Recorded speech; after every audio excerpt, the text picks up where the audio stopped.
Let's get brutally honest for a moment. You've probably felt it before, that uneasy vibe you can't quite name. A smile that feels more forced than friendly. A laugh that comes a second too late. A joke that lands more like a jab than a playful tease. And deep inside you wonder, am I overthinking this, or does this person really not like me? Most people won't come right out and say, I don't like you. It's far easier to hide behind politeness, to cover up disdain with shallow compliments and hollow gestures. I've been there too, trusting someone I thought was in my corner, only to realize later that they were silently rooting for my failure. That kind of betrayal cuts deeper than open conflict because it makes you doubt your own instincts. Here's the truth: if you don't recognize the subtle signs, you risk pouring your time, energy, and heart into relationships that drain you dry. And while Stoic philosophy teaches us to accept what we cannot control, it also urges us to sharpen our perception, to see things as they are, not as we wish them to be. That's why in this video we're cutting through the noise and exposing the 7 hidden signs that someone dislikes you but doesn't dare admit it. You might not like what you hear. In fact, some of these truths may sting. But ask yourself, isn't it better to face reality head-on than to live in denial and let others quietly chip away at your self-worth? Stay with me, because the last sign, the 7th one, is the quietest of all, and it's also the most destructive. By the time we get there, you'll understand exactly why protecting your peace means recognizing who truly stands beside you and who only pretends. Before we dive into the 7 signs, there's something important we need to clear up. Not every awkward laugh, missed invitation, or canceled plan means someone secretly dislikes you. People are human. They get distracted, they have bad days, they forget. If we label every small slip as hostility, we risk turning ordinary misunderstandings into unnecessary battles. That's where Stoic wisdom becomes a guide. Epictetus once said, "We are disturbed not by what happens, but by our interpretation of what happens." The key is not to overreact, but to observe patterns. One comment might be nothing. One forgotten text could be an accident. But when the same behavior repeats, especially when it's aimed only at you, that's when it shifts from coincidence to a signal. So how do you calibrate? Ask yourself 3 simple questions. First, is this behavior consistent? Do they act this way with others or just with me? Second, is there a clear pattern? Does it happen often enough to feel intentional rather than random? And third, what is the impact on me? Do I leave the interaction feeling uplifted or drained, doubtful and smaller than before? When the answer to these questions points to a pattern, you're not imagining it. You're recognizing reality, and that recognition is the first step to protecting your peace. Now that we've set the frame, let's break down the 7 hidden signs one by one, starting with the most common disguise of dislike, the joke that cuts deeper than it should. Sign number 1. Jokes that chip away. We all know someone who loves to joke, especially when the punchline is you. At first it seems harmless. A playful tease about your clothes, the way you speak, the project you're working on. They smile, chuckle, and follow it with the familiar excuse. Relax, I'm just kidding. And maybe the first few times you laugh along. After all, nobody wants to seem too sensitive. But here's the problem: these jokes rarely target your strengths. They focus on your flaws, real or imagined, and repeat them until you start to believe that maybe those flaws define you. That's not humor. That's erosion. It's a slow chipping away at your self-esteem disguised as banter. I once had a colleague who seemed to have a joke for everything I did. If I stayed late, it was working hard or hardly working. If I spoke up in a meeting, it was, "Here comes another TED Talk." At first I brushed it off, but over time I realized something: the laughter was always at my expense. And slowly I began to doubt myself. Was I talking too much? Was my effort really a joke? Here's where research backs up experience. Psychologists call this disparagement humor, jokes that target an individual or a group. Studies show that exposure to this kind of humor increases tolerance for discrimination and disrespect. In other words, what seems like a joke actually sets the stage for deeper disrespect. When someone repeatedly teases you, they're not just being funny. They're testing the waters to see how much they can get away with. Stoic philosophy reminds us what we tolerate, we teach others to continue. By laughing along, we silently give permission. And so the cycle continues until one day you wake up realizing you've allowed others to define your worth through mockery. So what do? You don't have to explode or start a fight. Boundaries don't always require volume. Sometimes they only need clarity. The next time someone makes a joke at your expense, pause before you laugh. Ask yourself, is this funny or is this a cut dressed as humor? If it's the latter, speak up. You might say calmly, I like humor, but not when it's aimed at me like that. It may feel uncomfortable in the moment. They might roll their eyes or call you too serious. But remember this, true friends don't need to put you down to lift themselves up. They celebrate your wins and help you grow without turning you into a punchline. Life is too short to be someone's ongoing joke. Protect your dignity. Draw the line. And once you do, you'll notice something powerful. Respect follows clarity. And if jokes can wound under the mask of humor, the next sign is even trickier.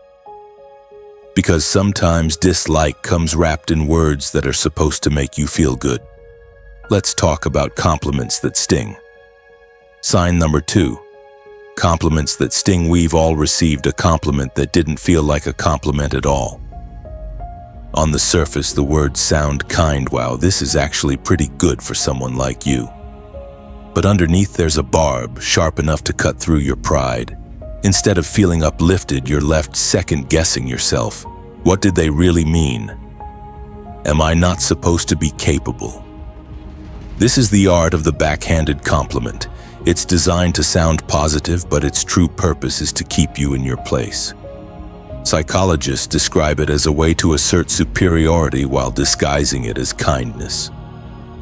Research on benevolent sexism, for example, shows how seemingly flattering remarks can reinforce stereotypes and quietly lower how others evaluate someone's competence. In other words, these compliments are often less about praising you and more about reminding you that you shouldn't rise too high. I remember a time when I presented a project I had poured months of effort into.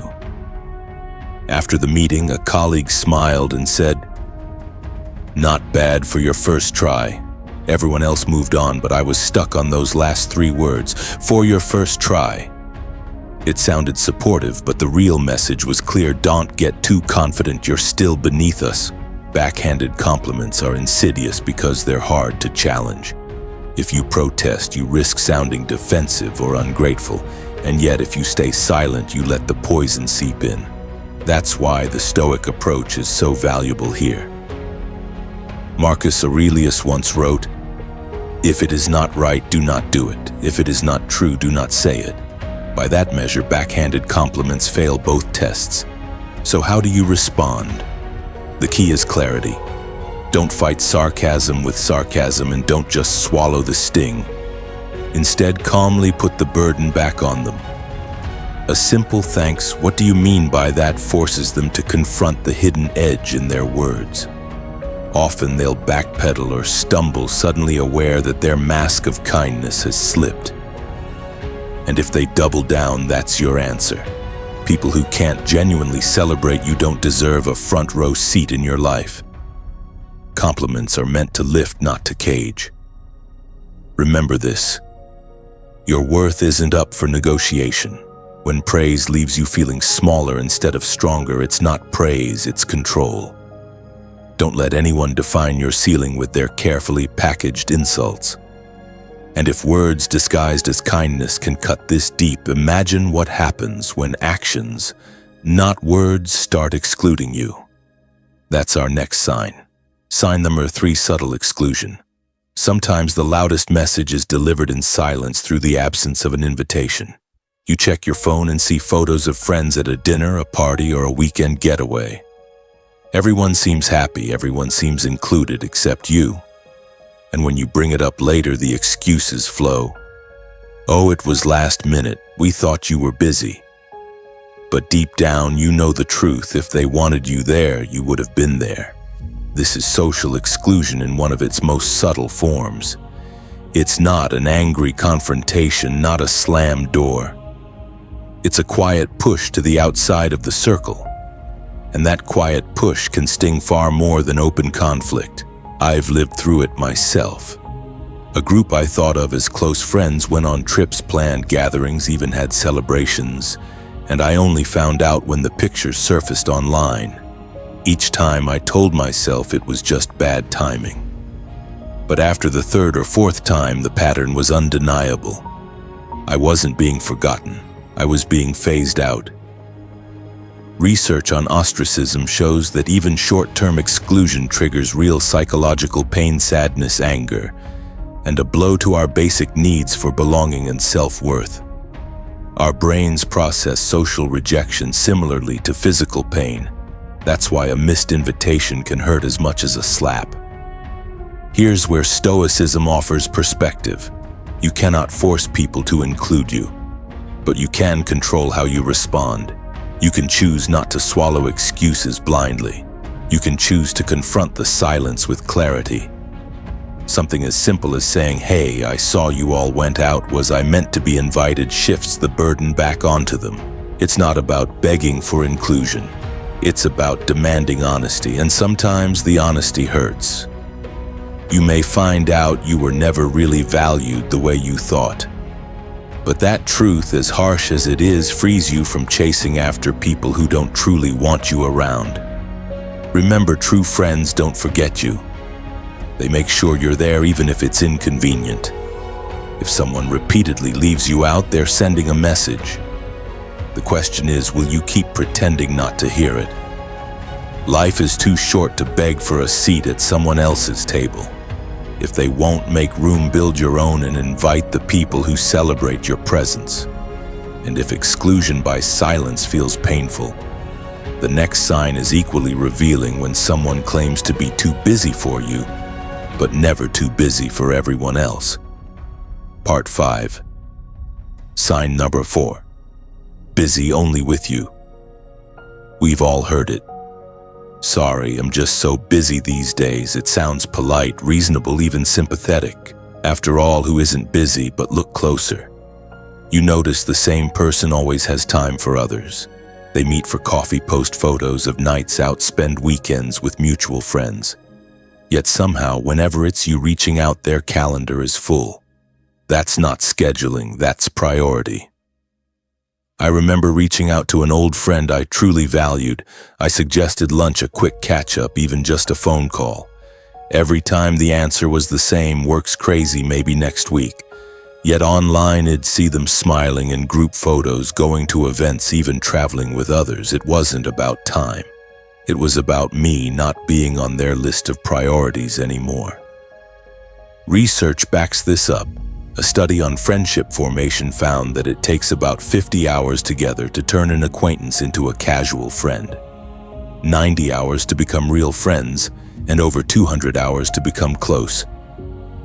Time isn't just a measure of hours on a clock, it's a measure of value. People invest their hours where they want their hearts. Here's the harsh truth: busy is often a softer way of saying, "I don't want to make time for you."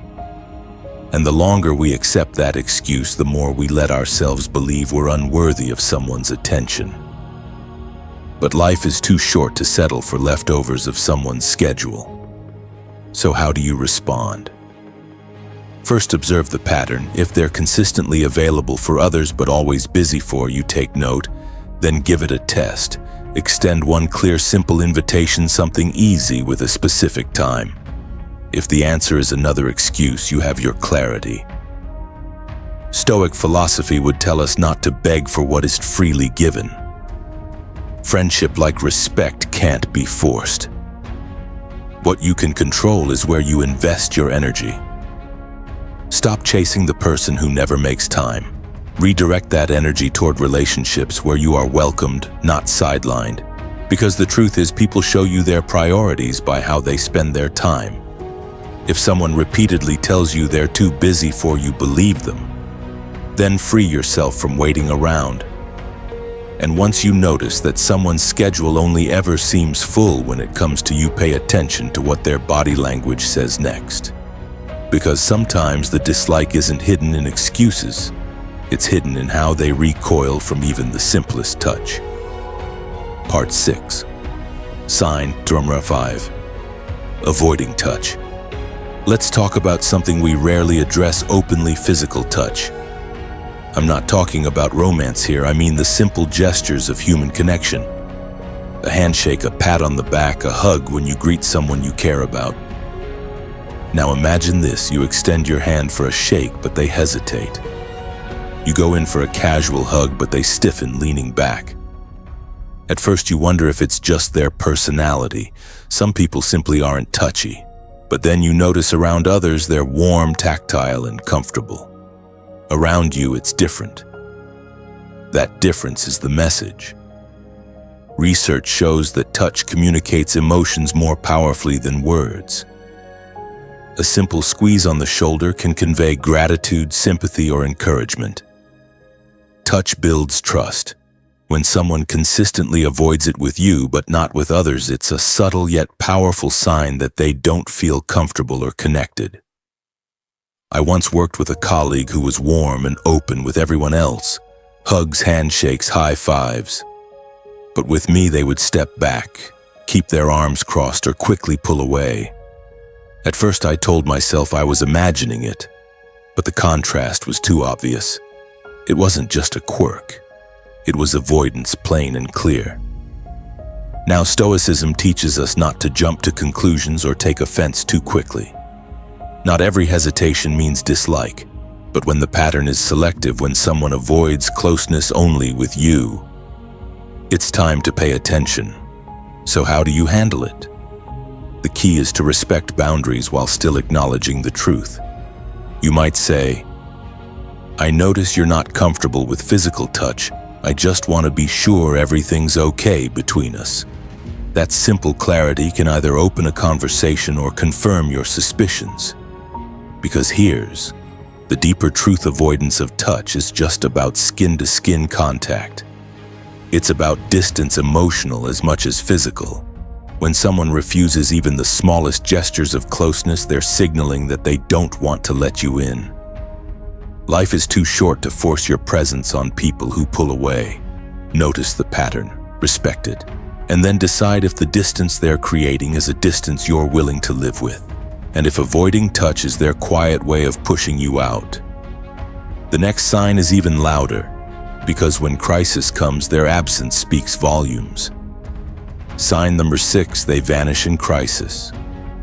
If you want to know who truly values you, don't look at who shows up to celebrate your victories. Look at who remains when your world falls apart. It's easy to party with you when life is good. It's far harder to stand beside you when things get messy, heavy, or painful. I learned this lesson the hard way. During one of the most difficult seasons of my life, I reached out to people I considered close friends. I didn't need grand gestures. I wasn't asking for them to solve my problems. I just hoped for a check-in, a quick call, a message that said, "I'm here." What I got instead was silence, excuses, promises of later that never came. And in those moments, their absence felt louder than any cruel word. Research supports this reality. Psychologists call it the buffering hypothesis. Studies show that social support can literally reduce the negative effects of stress. In contrast, when support is missing, we feel abandoned, and the damage isn't just emotional. Lack of support correlates with higher anxiety, depression, and even poorer physical health. In short, the people who vanish in your crisis are telling you something: your struggles aren't worth their time. Stoic philosophy urges us to prepare for hardship, but it doesn't mean we should accept betrayal as normal. The Stoics taught that friendship is built on virtue, not convenience. A friend who disappears when you need them most isn't a friend. They're a spectator who only wanted the highlight reel of your life. So how do you respond? Don't beg for presence. Instead, take their absence as clarity. It may sting, but clarity is better than illusion. And rather than wasting energy chasing fair-weather friends, invest in those rare people who stand by you even when it costs them something. Because true friends don't just show up for the sunshine. They hold the umbrella when the storm hits. And if absence during crisis feels like betrayal, the next sign is the final dagger when someone doesn't just distance themselves privately but publicly undermines you with gossip behind your back. Sign number 7, gossip behind your back. Gossip, it spreads faster than wildfire and it burns just as fiercely. On the surface, people defend it as harmless chatter, a way to vent or bond. But when gossip is about you, the truth feels different. You realize that your story, your struggles, even your private words have been twisted into entertainment. And suddenly, you're not just hurt, you're betrayed. I'll never forget the time I confided in someone I trusted. I opened up about a personal challenge thinking it was safe to share. Days later, fragments of my story began circulating, distorted, exaggerated, stripped of context.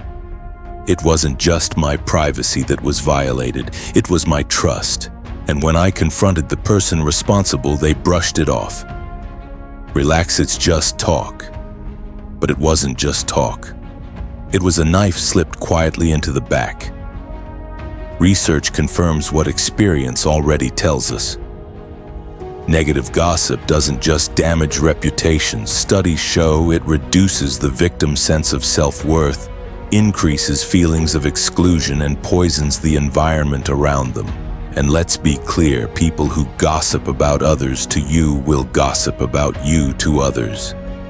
It's not an accident, it's a pattern. Stoic philosophy would urge us to guard our peace by recognizing what is within our control. We can't control other people's tongues, but we can control 2 things: how we respond and whether we remain in circles that thrive on whispers. Marcus Aurelius reminded himself daily not to waste energy on the opinions of the unvirtuous. That wisdom holds true today. So what do you do? First, never fuel the fire. If someone gossips to you, resist the urge to join in. Draw the line with a simple phrase: I don't discuss people who aren't here to speak for themselves. That clarity disarms the gossiper and protects your own integrity. Second, take note of who spreads gossip about you. You don't need to wage war or spread counter-rumors. But you do need to ask yourself, do I want to invest my trust in someone who treats my life as a headline? Because gossip is never harmless. It corrodes trust, it fractures bonds, and it reduces relationships to performance. Life is too short to live under the shadow of whispers. Surround yourself with people who honor your name when you're not in the room. Because the ones who truly value you won't use your struggles as stories, they'll guard them like treasures. And if gossip is the most toxic sign of hidden dislike, what do you do with all this knowledge? That's where Stoicism offers us a roadmap: perception, action, and will. Let's bring it all together. Stoic interlude. Now that we've uncovered the 7 signs, the question becomes, what do you do with this knowledge? Awareness without action can leave you bitter. Action without wisdom can make you reckless. The Stoics offered a framework that's as practical today as it was 2,000 years ago. 3 steps: perception, action, and will. Perception: see clearly. Call the behavior what it is. Not every slight is hostility, but when patterns form, don't excuse them. A joke repeated, an invitation withheld, a rumor whispered. These are not accidents. Action set boundaries. Clarity is kinder than silence. You don't need to shout, but you do need to speak. Whether it's saying that joke crosses a line or I don't discuss people who aren't here, action turns awareness into protection. We'll let go when needed. You can't force someone to like you. You can't demand loyalty from the disloyal. What you can do is detach without bitterness, releasing the grip of resentment and choosing peace over constant conflict. The beauty of Stoicism is that it doesn't tell you to harden your heart. It tells you to strengthen it. To choose clarity over confusion, self-respect over self-doubt, and peace over poison. And once you understand how to protect your peace, there's only one step left: reframing everything you've learned and turning it into a commitment to guard your circle and yourself. Not everyone who dislikes you is your enemy, and not everyone who smiles is your friend. The signs we've explored aren't meant to make you paranoid, but to give you clarity. Because clarity is freedom. Life is too short to chase people who mock you, exclude you, vanish when you struggle, or whisper behind your back. Protect your peace, guard your self-respect, and most importantly, surround yourself with those who honor your presence, not diminish it. If this video gave you insight, don't stop here. Subscribe for more Stoic tools to strengthen your mind, protect your energy, and reclaim your circle. And if you're ready to go deeper, I'll link another video here on how Stoicism teaches us to set boundaries without anger. Remember this one line: protect your peace, then protect your circle. Because when you do, you don't just lose false friends, you gain the freedom to live fully. Not everyone who dislikes you is your enemy, and not everyone who smiles is your friend. The signs we've explored aren't meant to make you paranoid, but to give you clarity. Because clarity is freedom. Life is too short to chase people who mock you, exclude you, vanish when you struggle, or whisper behind your back. Protect your peace. Guard your self-respect, and most importantly, surround yourself with those who honor your presence, not diminish it. If this video gave you insight, don't stop here. Subscribe for more Stoic tools to strengthen your mind, protect your energy, and reclaim your circle. And if you're ready to go deeper, I'll link another video here on how Stoicism teaches us to set boundaries without anger. Remember this one line: protect your peace, then protect your circle. Because when you do, you don't just lose false friends, you gain the freedom to live fully.